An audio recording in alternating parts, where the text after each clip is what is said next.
Hello बच्चों, welcome in PVC academy. आज की इस वीडियो के अंदर हम बात करेंगे डिफरेंट टाइप्स ऑफ कोऑर्डिनेटर के बारे में, जिसके अंदर हम बात करेंगे square, rectangle, trapezium, parallelogram, rhombus. तो चलो शुरुआत करते हैं आज की इस वीडियो की।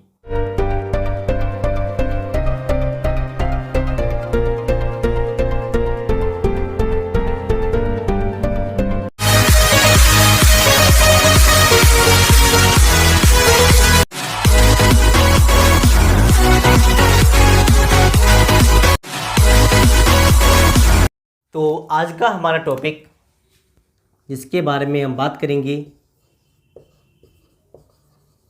क्वाड्रिलेटरल। हम एक फिगर से ही स्क्वायर, रेक्टेंगल, रोम्बस की बात करेंगे और उस फिगर का नाम होगा, इस फिगर से हम सब फिगर की बात करेंगे, उसको हम बोलेंगे पैरेललोग्राम। अभी तो दो तीन बातें पैरेललोग्राम के बारे में आपको बताएंगे। सबसे पहले पैरेललोग्राम हम किसको बोलेंगे?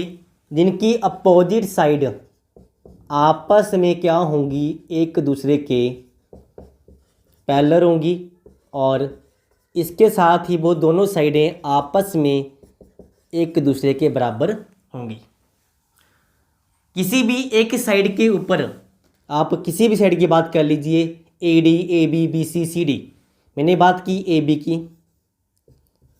किसी भी साइड के ऊपर जो एंगल बनेंगे उनका जो सम होगा वो 180 होगा। मतलब कि वो एंगल कैसे होंगे? एक दूसरे के सप्लीमेंट्री होंगे। अगर हम बात करें अपोजिट एंगल की, आमने सामने के जो एंगल होंगे वो, चाहे आप 1 और 3 की बात करो, नहीं तो आप 1, 2 और 4 की बात करो, दोनों एंगल की वैल्यू बराबर होगी। कितनी होगी वो डिसाइड हम नहीं कर पाएंगे। वैसे अभी आपको बताया था कि किसी फिगर के अंदर नंबर ऑफ डायगोनल्स कैसे गिनते हैं। तो इस फिगर के अंदर, इस फिगर का नाम है पैरेललोग्राम।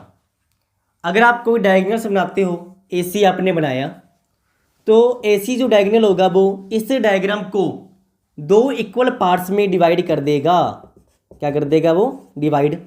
आप बोल सकते हो कि ट्रायंगल ए बी सी का जो एरिया होगा वो ट्रायंगल ए डी सी के बराबर होगा, क्योंकि इसका जो डायगोनल्स होगा इस फिगर को 2 इक्वल पार्ट्स के अंदर डिवाइड कर देगा।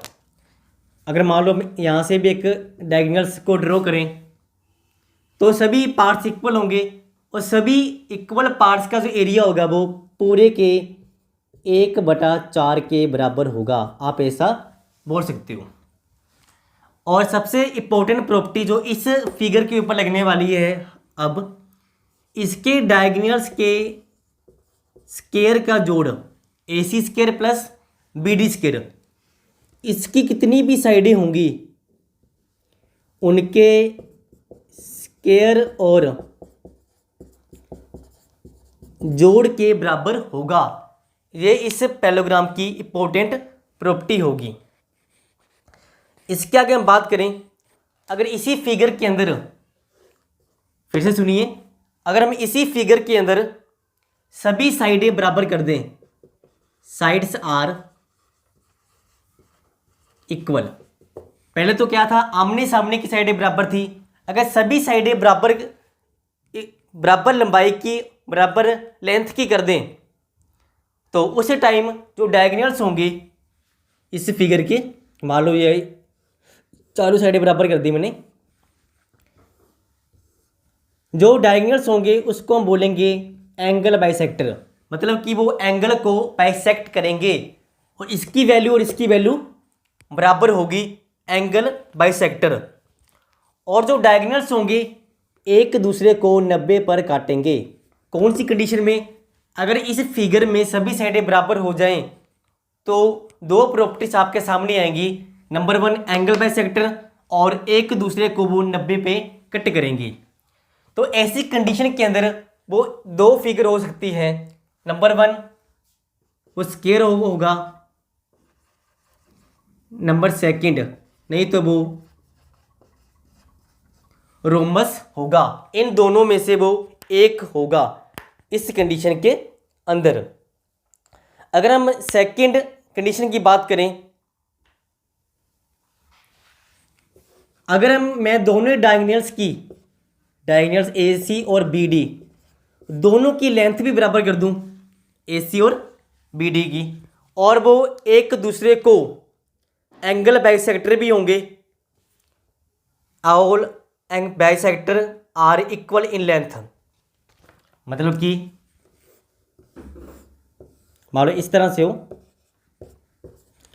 अगर इनकी लेंथ बराबर कर दें, ये पी पॉइंट पे कट करें, ये जितने भी पार्ट्स होंगे वो बराबर होंगे, वो कंडीशन तो लगेगी लगेगी।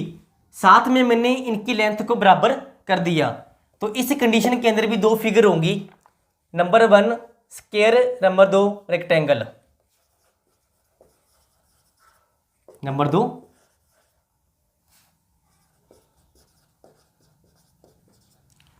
रेक्टेंगल, यहां से ये नहीं आएगा। तो आप देख सकते हो कि स्क्वायर के लिए तो कंडीशन बन गई एक, सभी साइडें बराबर, और इनके जो डायगोनल्स होंगे एक दूसरे को 90 पे काटेंगे, और साथ के साथ वो एंगल बाइसेक्टर भी होंगे, तो उस टाइम स्क्वायर और रोम्बस में एक होगा। स्क्वायर में तो कंडीशन है कि उसमें सभी कोण 90 के होंगे, लेकिन रोम्बस में ऐसी कंडीशन नहीं होगी, मतलब कि angle A, angle B, angle C, angle D सभी 90 के बराबर होंगे इन स्क्वायर। अगर ऐसा ना हुआ तो रोम्बस होगा वो।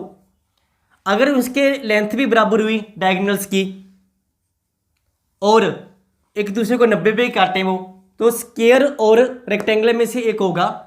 इसके अंदर एक चीज़ और होगी, इस डायगोनल्स की लेंथ बराबर होगी और इक्वल पार्ट्स में कट करेंगे वो, तो दो फिगर होंगी वो स्क्वायर और रेक्टेंगल। सभी साइडें बराबर हुई तो स्क्वायर, आमने सामने की बराबर हुई तो आप उसको रेक्टेंगल बोलोगे।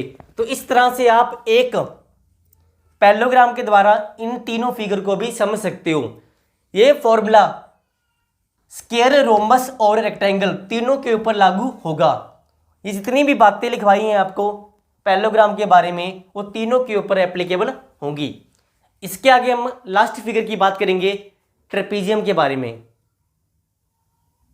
तो लास्ट फिगर की बात करेंगे आज की, इसको हम बोलेंगे ट्रेपीजियम। ट्रेपीजियम के अंदर एक कंडीशन होगी बस कि उसकी सभी साइडें एक दूसरे के पैरेलल नहीं होंगी, मतलब कि सिर्फ एक साइड एक दूसरे के पैरेलल होगी और दूसरी कैसी होगी, नॉन पैरेलल होंगी। ए बी सी डी, इसके अंदर ए डी समांतर होगा, बी सी के पैरेलल होगा। इस फिगर के अंदर कुछ बातें हम नोट करेंगे। अगर इनके डायगोनल्स को ऐसे जोड़ दें तो ये एंगल इसके बराबर होगा और ये एंगल इसके बराबर होगा ड्यू टू अल्टरनेटिव एंगल। और इसको तो आप जानते हो, बी ओ ए वर्टिकल अपोजिट एंगल, ये भी आपस में बराबर होंगी। एक बार फिर से बनाएंगे ट्रेपीजियम को, ए बी सी डी। अगर आप ए बी का मिड पॉइंट और डी सी का मिड पॉइंट लेते हो, इसमें एक बात रहेगी थी, वो बात भी करेंगे अभी। आप देख सकते हो कि ये ट्रायंगल ऊपर वाली ए ओ डी, अभी यहाँ पे लिखेंगे हम ए ओ डी, और सेकंड आपको दिख रही होगी बी ओ सी। दोनों ट्रायंगल के अंदर तीनों एंगल बराबर, तो ट्रायंगल कैसी होंगी, सिमिलर। तो आपने पढ़ा हुआ कि इनके साइड के रेशो वो भी क्या होंगे, बराबर होंगे। आप इस तरह से लिख सकते हो। अगर आप ए बी का मिड पॉइंट और डी सी का मिड पॉइंट, नाम दे दें इसको पी एम, मिड पॉइंट से जो लाइन मरेगी उनको जोड़ दो। इस कंडीशन में क्या होगा, पी एम ए डी के और बी सी के पैरेलल होगा, दोनों लाइन से क्या होगा, पैरेलल होगा। और इस कंडीशन के अंदर जो पी एम की अगर लेंथ निकालेंगे तो किसके बराबर होगी, वो D A plus B C divide by 2, very very important formula. अगर आपको बोला जाए कि ट्रेपीजियम के अंदर उसकी नॉन पैरेलल साइड्स के मिड पॉइंट को जोड़ दें तो बताओ उसकी लेंथ को आप कैसे निकालोगे। तो इस तरह से आप उस फार्मूले के द्वारा इसकी लेंथ को भी निकाल सकते हो। तो इस तरह से हमने डिफरेंट टाइप्स के कोऑर्डिनेटर के बारे में बात की। तो इस तरह से आज का हमारा टॉपिक कंप्लीट हुआ। वीडियो को पूरा देखने के लिए आप सभी का धन्यवाद।